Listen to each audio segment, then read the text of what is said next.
Hello,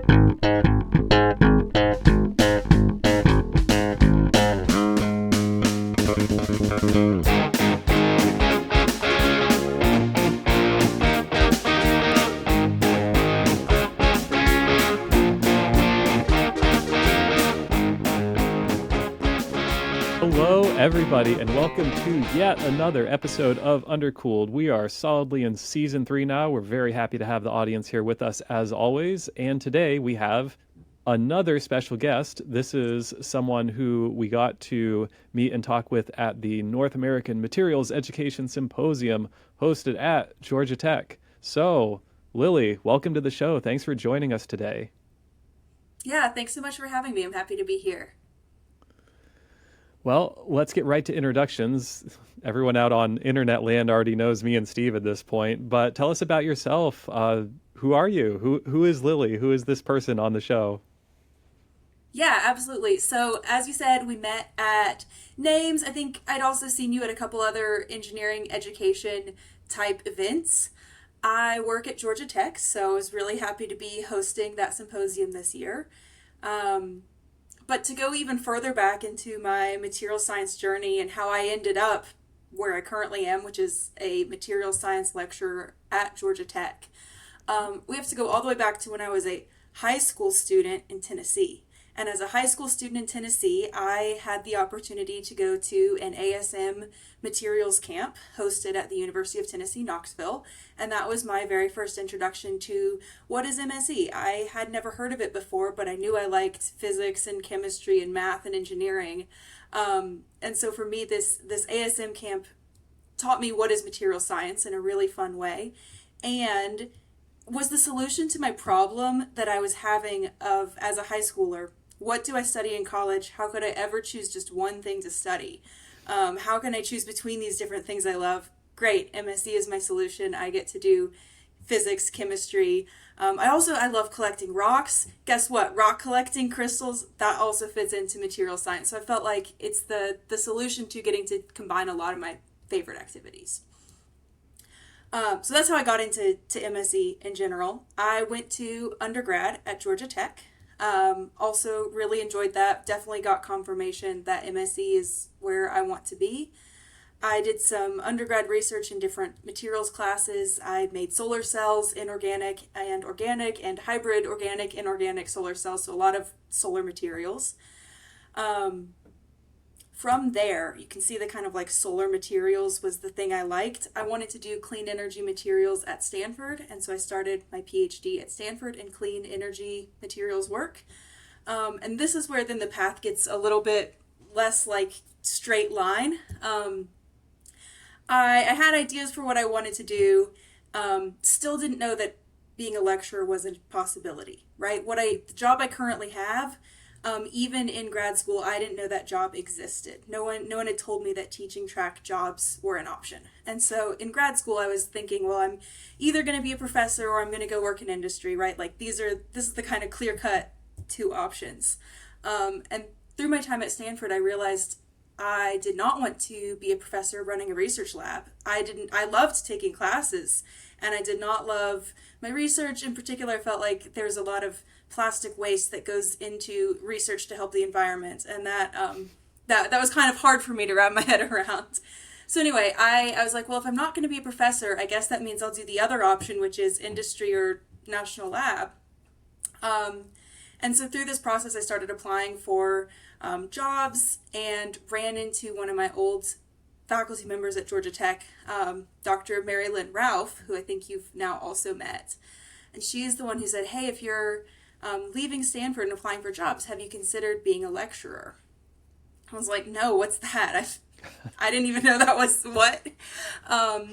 That's when I found out, hey, you can stay in academia, you can stay in things you love about material science, which is learning and teaching, and you can have a job doing that doesn't also require managing a research lab. So that, I think, was a very serendipitous meeting. It was on spring break while I was at Stanford. While I was at Stanford, I was on spring break and flew through Atlanta and found out, hey, there's this other track out there, the unknown other option that turned out to be perfect for me because I love material science. I love teaching it. I love helping students work through it. I love seeing their aha moments when they get excited about finally understanding something with how the world works.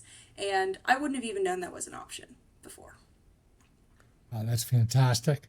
Um, your comment about rocks, that really rings true to me. I think that was my one of my first introductions. I took a geology course and I just loved it. And I love going to those museums like the Smithsonian. They have the collections of all the crystals and everything. It's pretty I know amazing. they're incredible. I love bringing rocks into my classroom. And I'll say one of my long term goals is to turn my office into a mini Smithsonian exhibit. So I have the rocks, and I want to make the little placards that don't just say what the rock is, but also say what's the crystal system, what's the bonding, why is this the surface energy, maybe throw in some wolf plots. Like, that's the goal. It's gonna be fun. So you went right from graduate school to being a lecturer. When Right, did that's you correct. when did you get involved with education research? Right. So this is where, again, I have a slightly non-traditional path. I was in a PhD program at Stanford, and then I finished my master's requirements and got my current job with my master's degree, which means I'm actually still finishing my PhD work, and some of my education research will actually go towards my PhD, which will now come from Georgia Tech. So I'm both lecturing and simultaneously a PhD student, which is also not particularly traditional. I got involved in education research. It didn't initially start out as research, but I got involved in the science of teaching and learning through a class I took at Stanford, which was super cool. Our professor, Carl Wyman, is known for education research. That's something he worked on. He's also a Nobel laureate in physics. So just kind of a cool opportunity to learn from him about research-based instructional practices. So that's where I first got involved in what does it mean to teach in a research-based way that supports students' learning. My introduction to research in education research wasn't something I had considered until I'd already had a semester of lecturing.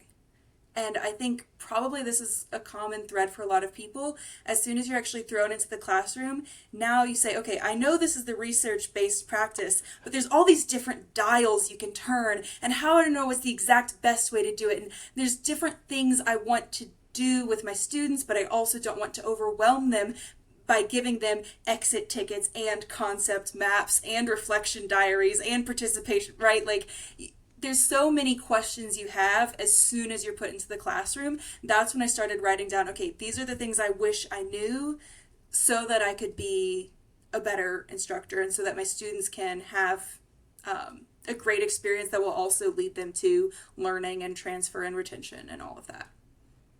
Yeah, that really is a great illustration of something that I find myself saying a lot, which is teaching fundamentally is an engineering problem. This is a design issue. Of course, we're learning more about the science of learning and cognition all the time, but we have these fundamental theories that explain a lot about how people think and learn. And then there's the reality of now I'm in a classroom with a bunch of human beings, and there's competing variables, there's design constraints, there are things that I simply can and cannot do because of time or ethical quandaries or all of this. And when you're trying to apply that science of what happens up here to the real people that you're actually interacting with, that's where that engineering mindset really has to come into play in being creative and doing design-based problem solving. Yeah.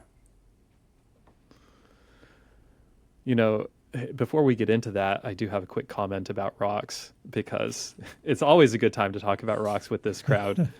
Uh, my experience was actually kind of the opposite chronologically in that I started doing materials science, teaching materials science, and then at one point I found myself in Iceland on vacation, and I was looking at some of the geology there, and I'm like, oh wait, all of this is explained by materials science, like all of that solidification stuff and nucleation stuff and all of these things about, you know, um, thermodynamic processes and kinetic processes. And I'm like, oh, that's how rocks form. I get it now. And so, after eighth grader science and not thinking about it for 20 some years. It was fun to have that little epiphany. But yeah, materials is everywhere. Anyway, Yeah. um,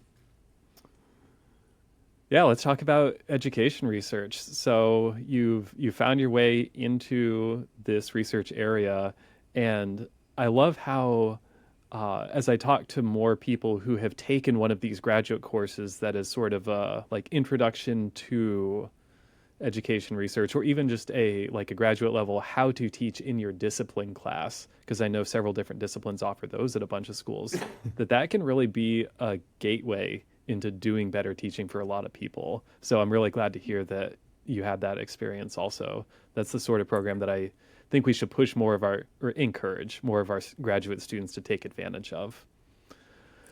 So within the field of engineering education research, which is pretty broad, you're actually in material science, which is, the small fish in the big pond kind of experience. So what's that been like? What's your take on doing education research specifically in material science?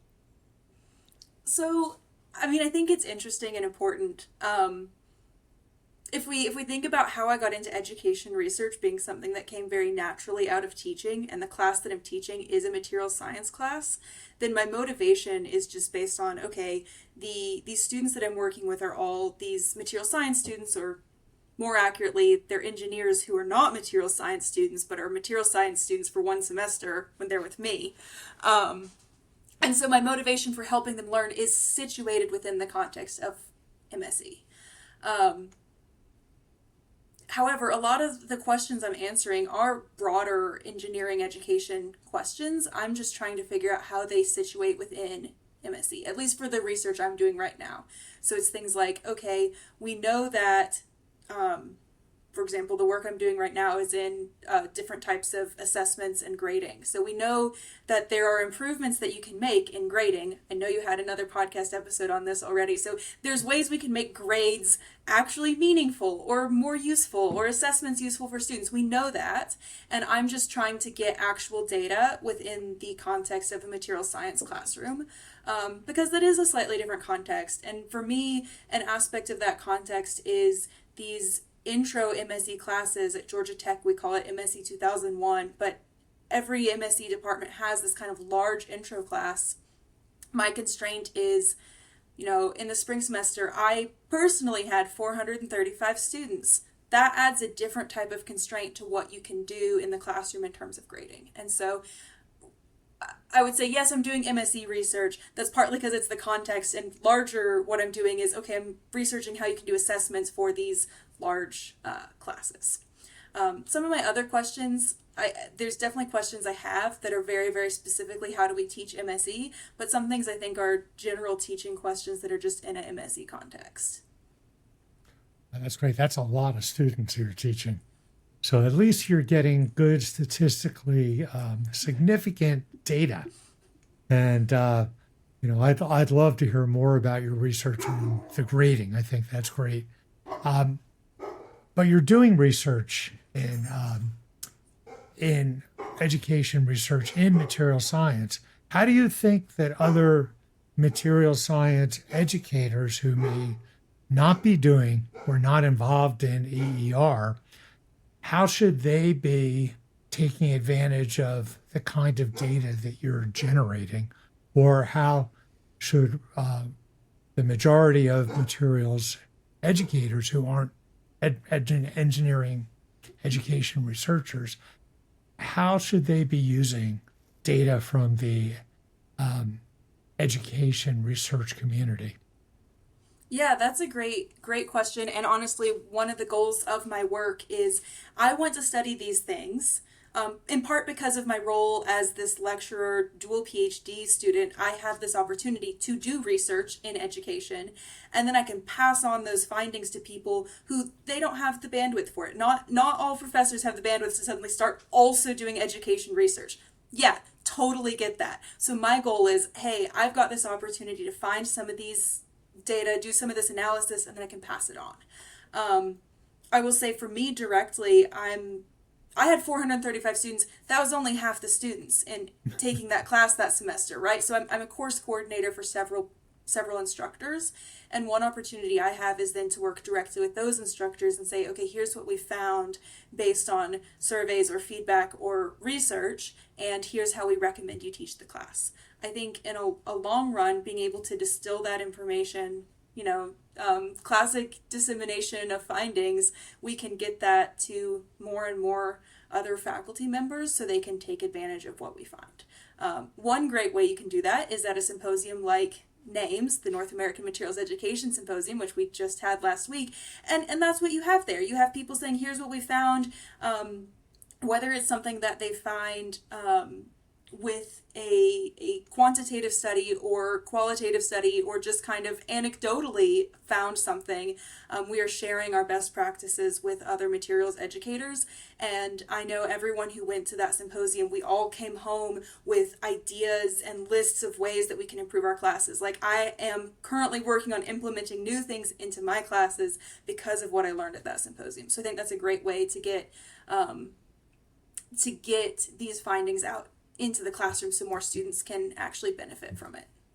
Yeah, one thing I find that's very difficult, and a lot of people don't talk about this, education research is very similar to any kind of research. And in most research, things are so carefully scripted, trying to eliminate all these other variables so you can just focus on what you're looking for, to the point where applying those ideas becomes very difficult because everything's interconnected and the world isn't as simple as what you see in the lab in a particular experiment. And so, for decades, I've been told by our Center for Research on Learning and Teaching, oh, you should just do this and your teaching will be magically improved. But of course, it doesn't work like that. These are little bits of information that, in my own opinion, I think everybody who teaches has to have a little bit of an engineering education research part of themselves, because they're going to need to do some experiments to see how to actually incorporate these ideas into their particular classroom with the particular group of students they have for that particular year. Because as you know, year to year, you might keep everything the same, but the jokes you gave last year don't necessarily work this year because you have a whole different group of people, and there are so many variables that it's not simple at all to just apply ideas. So everybody has, and I wish people would talk about that a little bit more, because that's it leads to people trying something and saying, oh, this is ridiculous, I'm not going to do it. And they just really lost an opportunity, because when you do a very careful study and eliminate lots of other distracting elements, there's value to that. And they need to stick with it and find a way to extract that value in their particular classroom. But have you ever seen anyone even talk about that? Tim, have you ever seen that? People don't like to talk about that part of it. I guess on my side of things, not so much in engineering education research, but I know in the physics education research community, there are people who are looking more at the adoption and implementation side of things for these research-based instructional strategies. But the whole problem is very meta, because that is, once again, academics doing research to tightly constrain and study particular factors that influence adoption. And so it gets you back to the same problem of, okay, but I don't want to read a journal article. I just want to have a conversation with someone about why this is hard.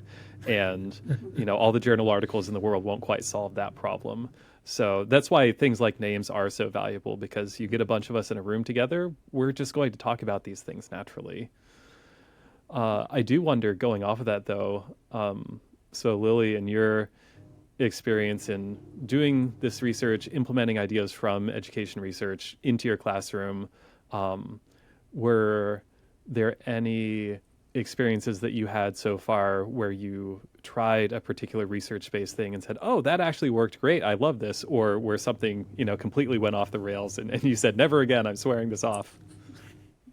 Yeah, so there are a couple things that in my very first semester, I was so fresh and so excited, and I was going to do all the strategies. Yeah. And I definitely learned doing all the strategies can be overwhelming to students, right? That's one of the dials, is just how many different activities are you giving them. And even if in our head it's a 5 minute thing, in their head it's another 5 minute thing, and it's another deadline they have to think about, and their working memory is not big enough to keep all these different deadlines in mind. And even though I'm like, well, it's not a big thing, it could overwhelm them. So the particular one I'm thinking about is I was so proud of this activity. It was going to be great. It was going to help with their transfer and retention, and they needed to do an exit ticket reflection for every lecture. They needed to tell me something that they thought was a key point and something that it connected to their life. And I'm like, okay, this is great. This is very sound.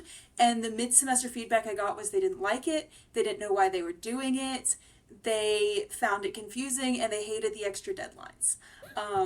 And so I was like, all right, I was so proud of this. And the students did not see the benefit, and they saw it as a negative.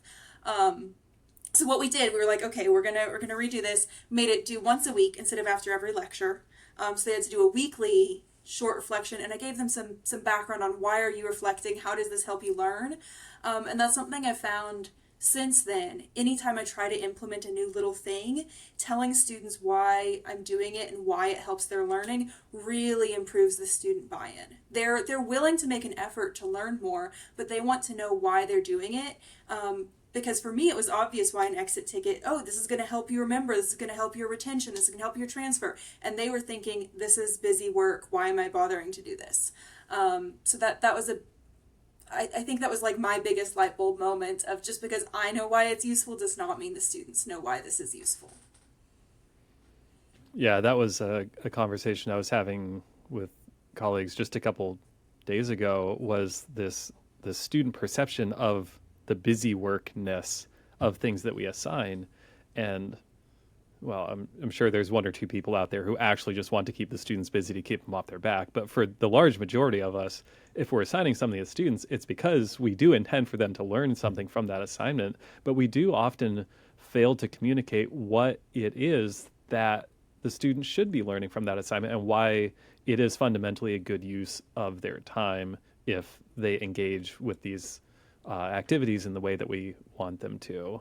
And it's always good to be reminded of, yes, tell the students why they're doing this. 2 minutes of motivation will save you a lot of suffering on the back end. Yeah. Have there ever been any studies on pre-instruction, if you want to call it that, where you explain why you're going to do, why you're giving them an assignment, and then talk about different delivery methods of how you actually do that? Because I think that would be a really valuable thing for other faculty to hear about, because that's a very common problem, at least for me, because I always do crazy stuff. I have these great ideas, and then the students hate my guts for it because I'm never good at the messaging beforehand. And it's more than messaging, because you actually have to convince them that this is good for them. And that's hard to do.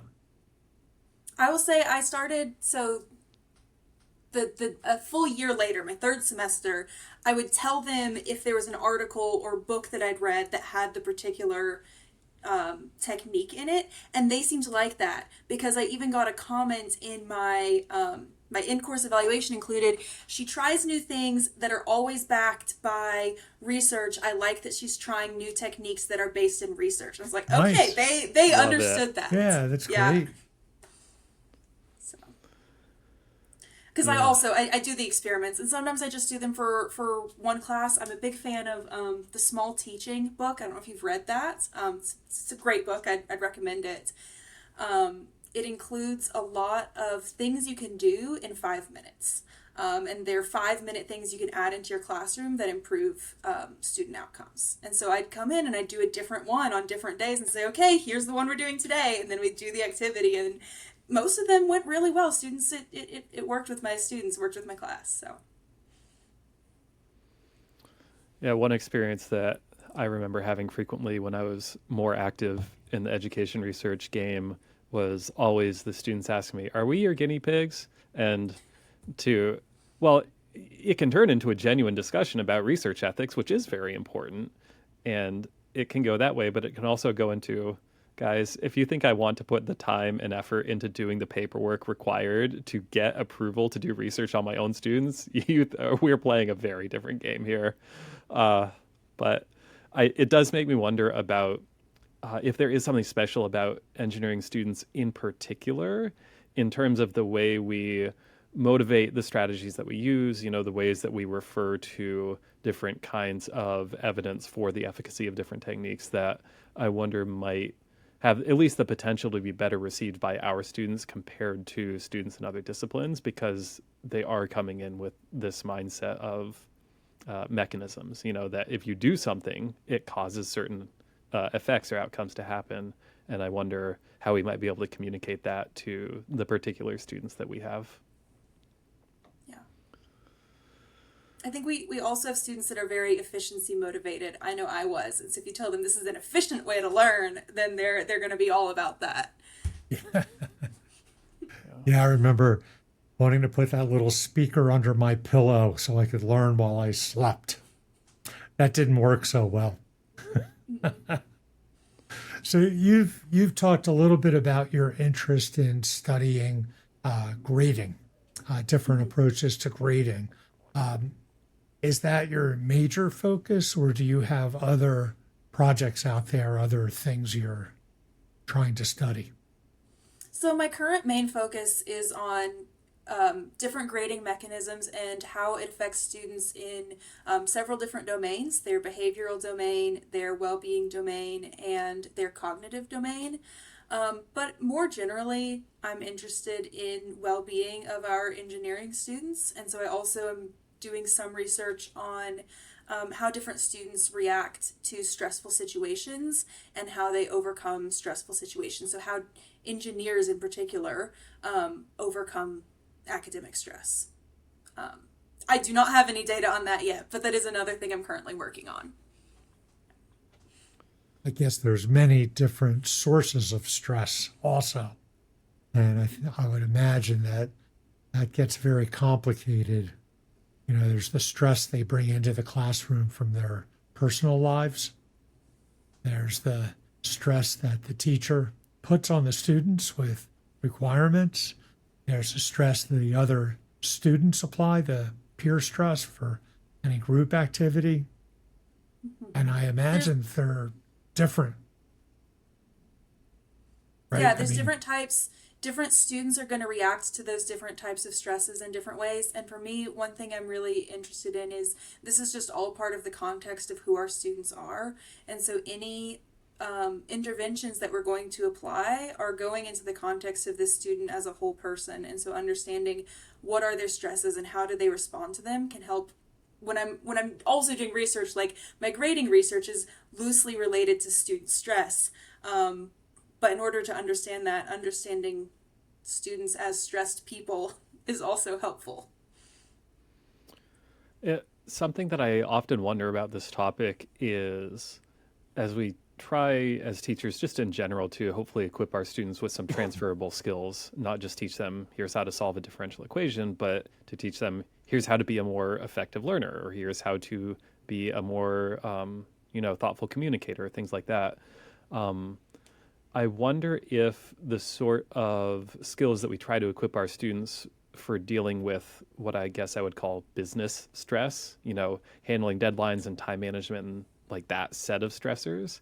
I wonder if students find ways to transfer that skill set to other sources of stress in their lives outside of the sort of purely academic stuff. Are we equipping them to be more successful overall, or are we really just sort of training them to be better scholars? Do you know about any research that's been done on that topic?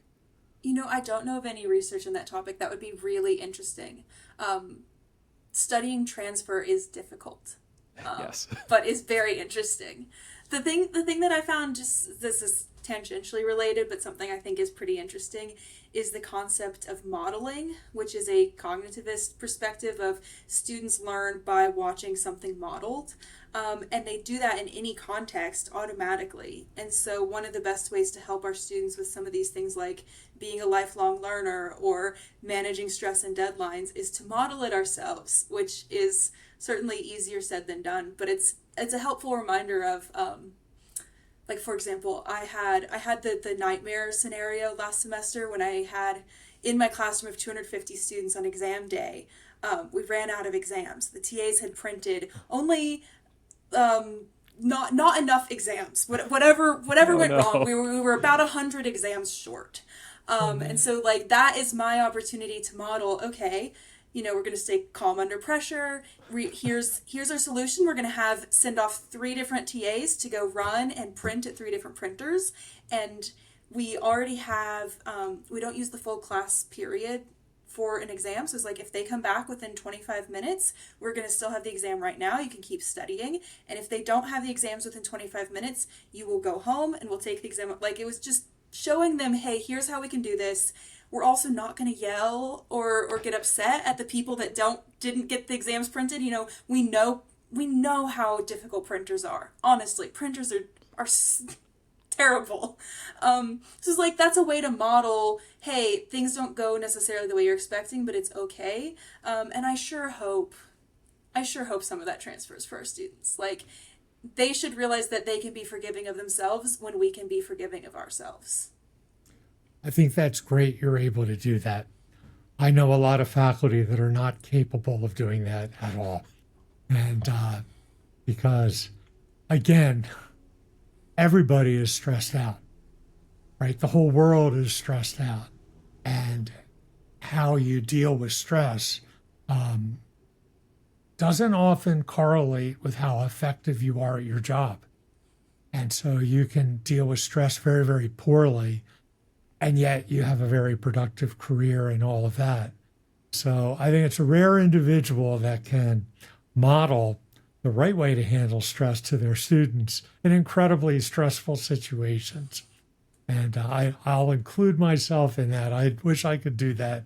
I don't think I would be so gracious under fire as you probably were. So you should be applauded. I will say that was hard. Knowing that I had Yeah. 250 young people watching me, I think I was aware that they were watching how I handled it. Right. But I will say, this is not to say I'm not stressed out. I get nightmares about teaching all the time. I don't know if you do. This Oh, week, it's that time of year. Classes that start time in of 2 year. weeks. I'm having the dreams. Classes start next Monday for me. And so my dreams are, I forgot to teach for the first 2 weeks. I just forgot to teach. Yep. And I didn't send any Canvas announcements. I just didn't show up. So that's how I get through my stress, is apparently terrible nightmares about teaching. Yep. Get it all out at 2 a.m. when you aren't fully conscious of it. One of the and stay things, awake all night, and so it ruins your day the next day. one of the things that's so difficult about trying to be a really effective teacher in situations like this is all of the sort of meta levels of that while it's happening in real time. It's that I have to solve the problem. I have to think about how to solve the problem while still being a decent human being in front of all of these people. And then I have to think about, how am I going to communicate to all of these people about how I am solving this problem in front of them in order for them to learn a thing. And it's just turtles all the way down. But when you have those moments of inspiration where you say, I kind of hate the phrase teachable moment, but you're like, oh, this is actually a teachable moment, to seize those and take advantage of them really does, I think, make a difference, because, as you're saying, the students are watching and they want to learn from us about how to get through life, not just about the content matter. Yeah. So that's some interesting thoughts on the stress topic, but you're also doing research on assessment, and I think that's where your progress is a little further along, if I'm remembering our conversations correctly. So what particularly are you studying in the assessment area? Yeah, so, and I actually have some preliminary data at some point. If you want me, I can share a screen, but I can talk about it first and then show you some data. What I'm currently doing is I'm studying a particular policy that I put into my intro MSE course. That is currently a policy that I'm doing along with the other instructors. So we're all kind of beta testing this. The policy is that on major assessments, students can get partial credit back for correcting their mistakes. It's not anything entirely novel or new, but some of the things about it that are interesting. In a lot of engineering courses, I'm seeing things like specifications based grading, which this is not. This is just correcting work for partial credit. Or I'm seeing research in full mastery grading, which that is also not what I'm doing here. This is, you can only get partial credit back and you have a limited number of reattempts for your assessments. Or I'll see research on small assessments or homework or something, and they can resubmit things on a homework, but then they're not allowed to resubmit on a major assessment like the midterms or the finals. So this is a particular niche within a topic that has, I think, a lot of interest right now, and that's where I'm trying to kind of tease out what is different about what I'm studying. Another piece that's different is just that I did actually submit the ethics review board approval, and so I'm allowed to publish the data, which is that was my learning moment, was how do we get this approval in, what does it look like. So we have some data on how this policy impacts students, and then the final piece of why I think it's interesting is I'm trying to study how it impacts students, not just in their stress levels or not just in how it impacts their learning, but also how it impacts their behavior. So that's where I'm trying to get at. Does this lead to a change in behavior, and is that something that transfers to other courses? So are they going to become more reflective learners? And if they learn from my class, hey, turns out reviewing my mistakes actually made me understand things better, are they then going to also apply that in other classes, even if those other classes might not have the same system where they can get points back for reflection? So the goal was to kind of understand how this impacts students on several levels. So you said you have some data you could share on your screen. So if you just hit that Yes. share button, it'll record that separately. Okay.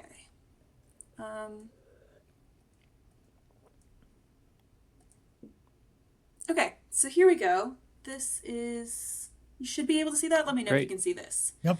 Okay, Yes. so this is my kind of my pilot test study.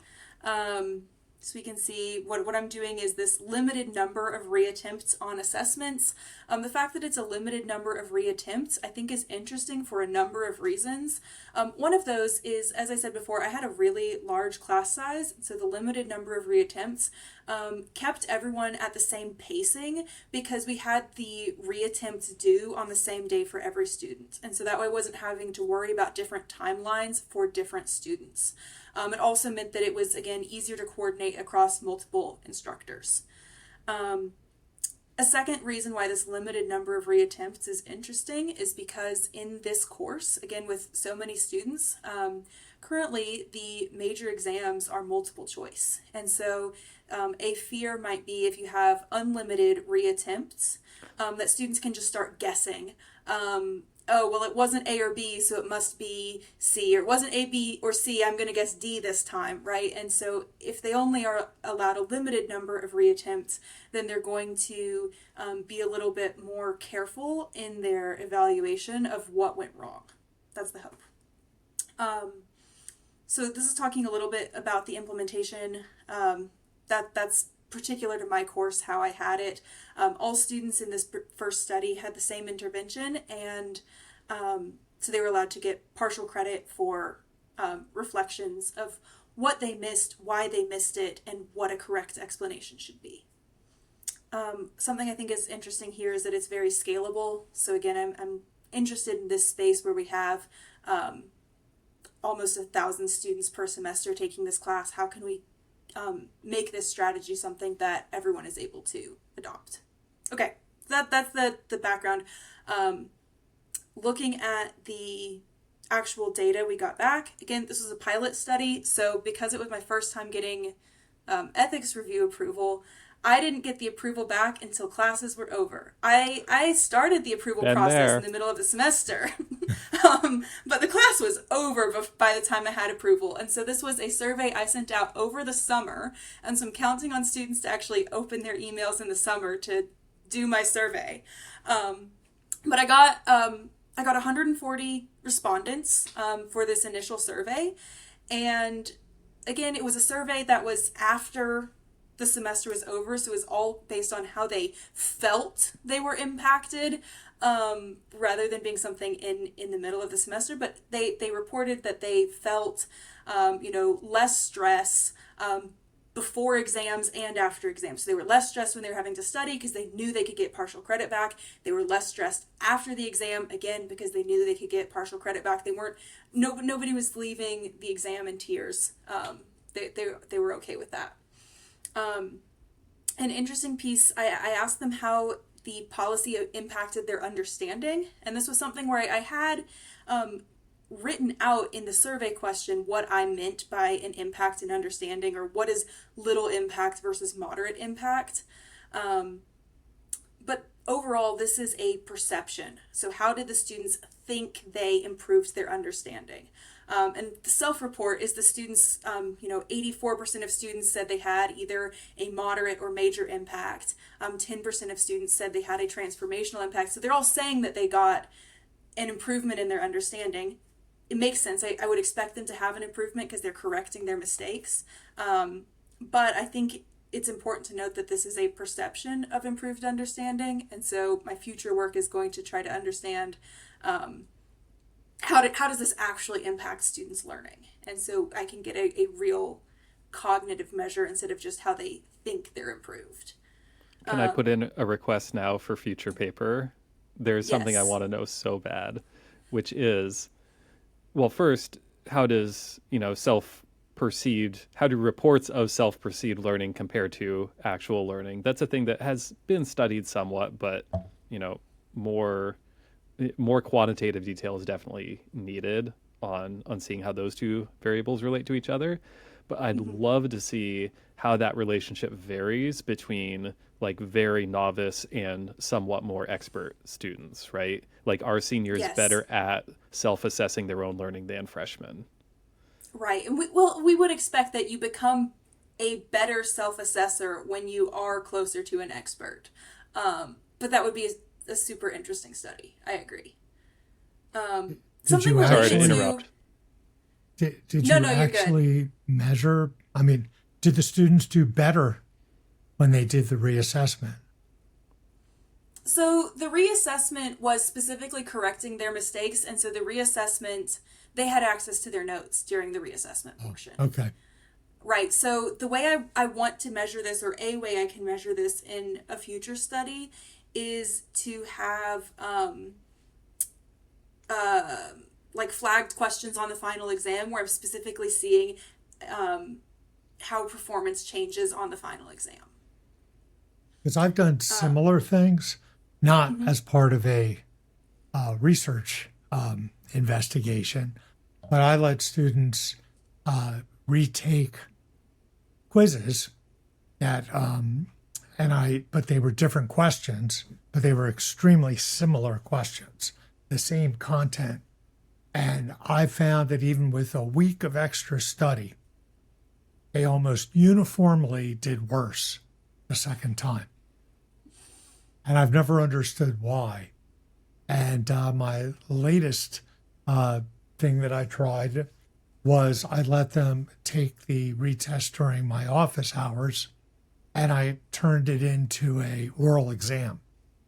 And by talking to them about it, they all did better because I was able to give them instruction, presumably, but I don't know.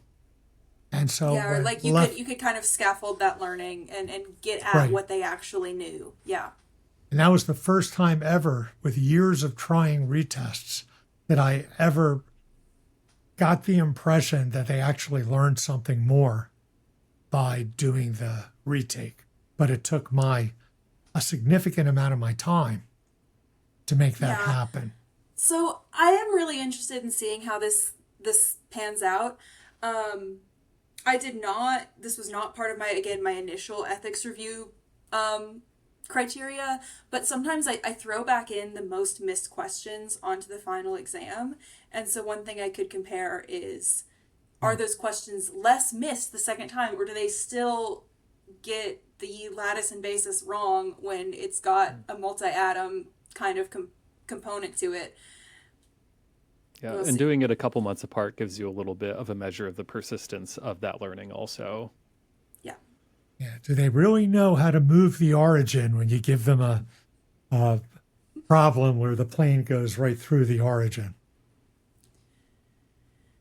You know, I think these students, they don't hate Miller indices as much as they really don't like lattices and bases. Miller indices, it's like that's a math problem. A lot of them, they're freshmen, and at Georgia Tech, they're taking linear algebra at the same time. And so I think they see Miller indices, and they're actually like, wow, cool, finally, this stuff is useful. But identifying that cesium chloride is actually a primitive cubic instead of a body-centered cubic, oh, they hate that. Yeah, give students the Perovska unit cell and ask Yep. them what kind of unit cell is that, and you always get an easy answer. Well, it's primitive. It's just a lot of basis elements. Yeah. Yeah, we asked that one in class, and now I know what to expect. I know these are tricky for them, and so I tell them ahead of time, because I actually do polling software on these questions, and so I can see the percent of students that get it wrong. And the first time you ask them some of these confusing multi-atom basis questions, oh, more than half of them get it wrong. They it's like 70% of them get it wrong, until you say, okay, no, we're going to step back and look at this. And I think doing that in class is a small scale version of, hey, you can make mistakes and learn from them, which is good for them. Yeah, I also love doing those in the moment formative assessments, because with the transparency to the students of the data, and like, look how much better you just got in 5 minutes. Imagine if you Yes. could get so much better at so many things with just 5 minutes of effort. Our lives would be great. So, two results that you've shown here that I wanted to come back to. One, I noticed you had a note about scaling in terms of workload. This is always a question on the instructor side of, oh, I want to adopt this cool strategy that I learned about, but I'm concerned about how much effort it'll take on my side. And the fact that you have better than linear scaling to me was like, ooh, that's very exciting. And now I So will can you say talk part a of little that, about that? yes, Georgia Tech has TAs for this class, and I use my TAs for this regrading. My main effort is I write out a very detailed solution guide, rubric. This should get points back. This explanation is lacking and should not get points back. And so I'm putting my effort into creating a reproducible guide for my TAs to then read the reflections and actually do the regrading. And so my extra time is making a really nice solution guide, and then I pass it off to the TAs. And at this point, I've already written the how did they use the software. So now I just hand them the same instructions on how to use the software for grading, along with the here's the answers to these specific questions. I tell them they can flag me if there's an answer they're not sure about, but our TAs are all MSc PhD students, and this is an intro class, so by and large they're good with just the solution manual. I do some spot checking to make sure that I would have graded things the same way, but I've been lucky in that this is something that that the TAs are able to handle a lot of that bulk. Makes Is sense. that something that ChatGPT could do for you? You know, I am so hesitant to pass things off to ChatGPT because it makes mistakes. And sometimes it gets better, but with the going back to this cesium chloride example, ChatGPT got it wrong. If you ask ChatGPT what kind of unit cell is cesium chloride, it will say this is body-centered cubic. And that's It's wrong. wrong. And so But I do you're not writing- trust ChatGPT. But you're writing the instructions to the graduate students, to your TAs. If you gave those instructions in your solution set to ChatGPT, I bet it would I see do a what you're very saying. good job. And this comes a lot from listening to Wen Hao Sun, who gave that Right. talk he will always say when he talks to ChatGPT, he talks to them like ChatGPT is his graduate student. So So he you have gives to, it the information. Yeah, right. that makes sense. So you're already making the effort to make the solution set, giving the instructions for grading. Maybe you could use ChatGPT for that part and then use your TAs for something ChatGPT couldn't do. Right. Yeah, that's a great point.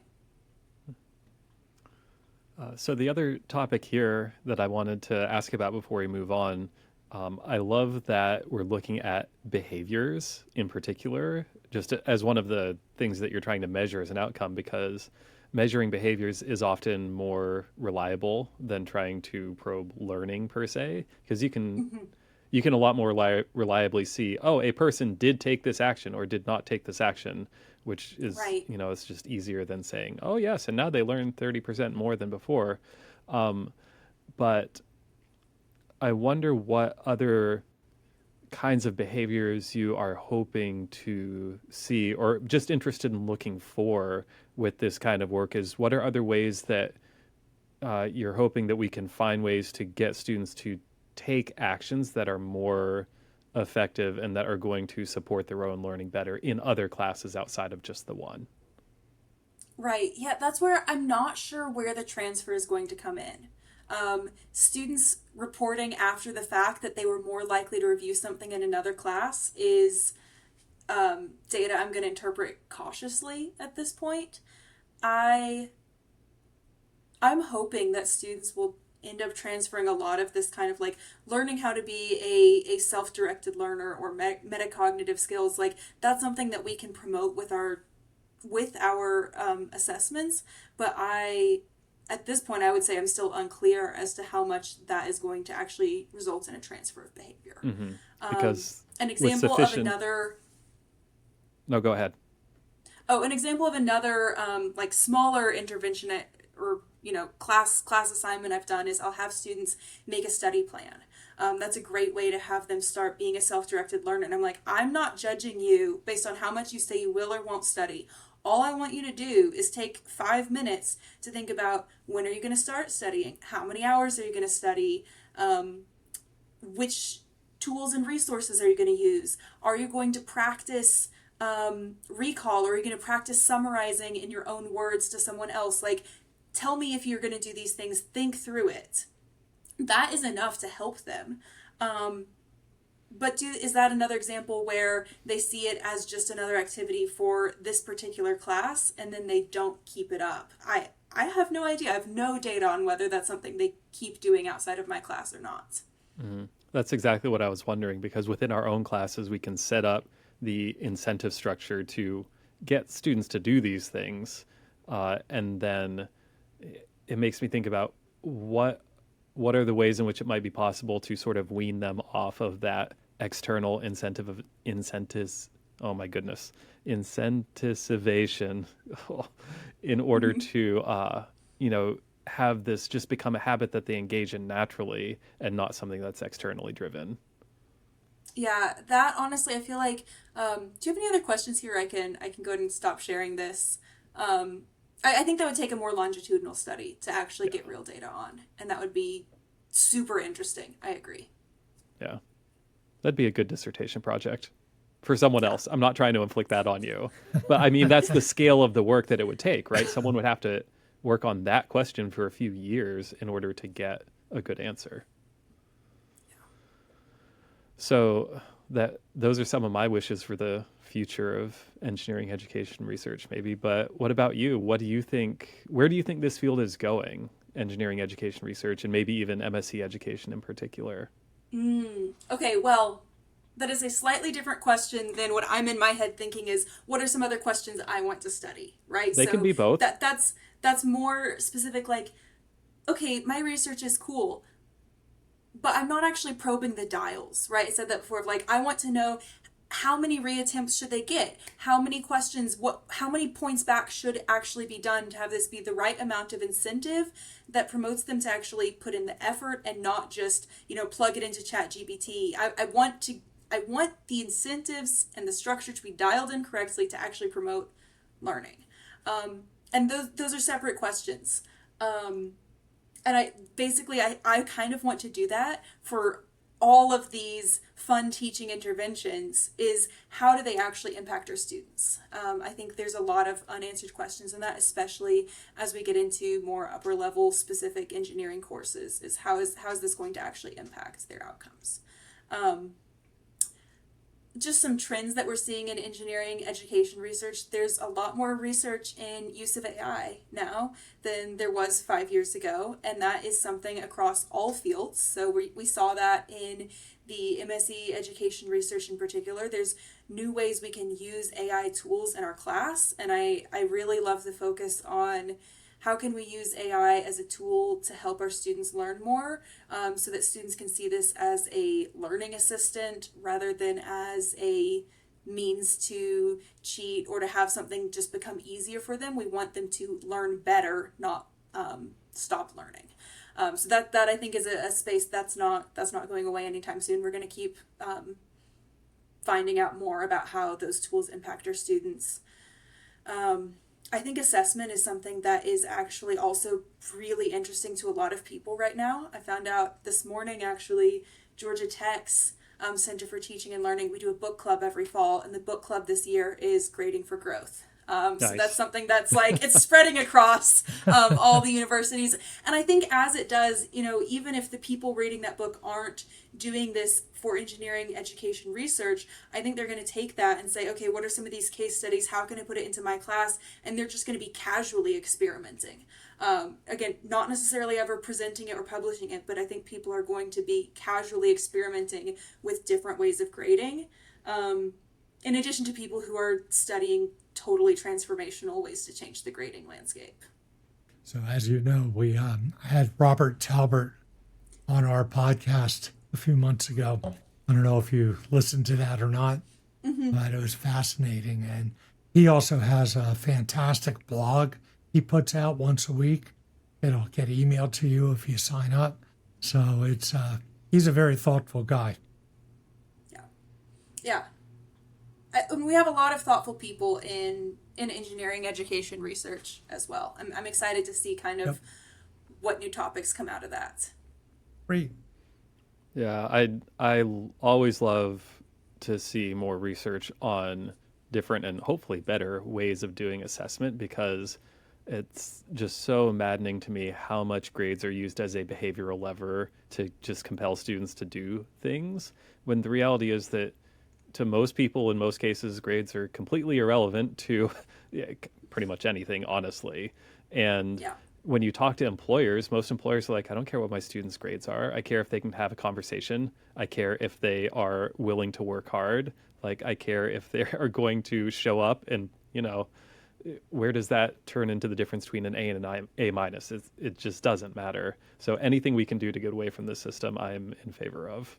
But that's my personal opinion. That may not reflect the views of our sponsors or whatever I'm supposed to say. Do we have sponsors? No, let's work on that. And if you have A's and A minuses, so Georgia Tech just does straight grades. We don't have the plus minus system, which I think is an interesting one. Yeah. I think it's very interesting how having finer gradations can both help and hurt students' mental health and behaviors and motivations. Well, believe it or not, we've been at this for an hour already. We should probably think about wrapping up. But at the end of every show, we do always just want to give our guests time to, talk about anything they want to talk about. So if there's something on your mind that you want to put out there into the universe, or a question you want to pose to any other researchers who might hear this, this is your chance to say whatever you want to say. Okay, let's see. First off, thank you for having me. It's been a lot of fun. Can't believe we've already spent an hour, except I can, because I think we could keep going very easily. Yes. I always like talking about material science. It is something that I'm very passionate about, and now that I've found myself in a space of teaching, I think it's kind of natural that I'm going to want to learn how teaching works. And so this engineering education research kind of comes out of that naturally. I'm also realizing, I say I'm doing this PhD thing for the kind of the first time. It's the second time. Research is is not something you can just like snap your fingers and say, well, I have this idea and now I'm going to get the results and then I'm going to have it published. So I'm learning very, very intimately. Okay, I had this plan and then I finally got my approval and then I run my survey and so I've got these ideas for longitudinal studies, and I have ideas for what things I want to answer, and realizing how long it takes to get those results. I think what that's coming to is, okay, I really appreciate how long it takes to get good results. And so there's these things, these questions that we can pose and say we want answered, and who knows how long it will take us to get that done. And that's not to say that the community isn't working on problems. The community is absolutely working on problems, but there's a reason why it takes time to get answers to these questions. And then finally, let's see, my favorite rock that I have, I just feel like I'd like to share that. Yes, please. My favorite rock specimen, actually choosing a favorite is hard. I've always said I have a piece of salmon calcite that I really like. It's salmon calcite with apatite and epidote. I love having multiple minerals in the same matrix. I think it's extremely exciting. But I also really like just my pyrite because it's a nice simple cubic structure, and I love being able to show students that the crystal habit can actually match the structure of the bonding on the inside. So those are two of my favorite rocks. That's great. That's great. Well, thank you so much for joining us, and all the listeners out there, thank you for hanging out with us today. And so with that, we'll see you later on. Bye. Great. Bye. See you.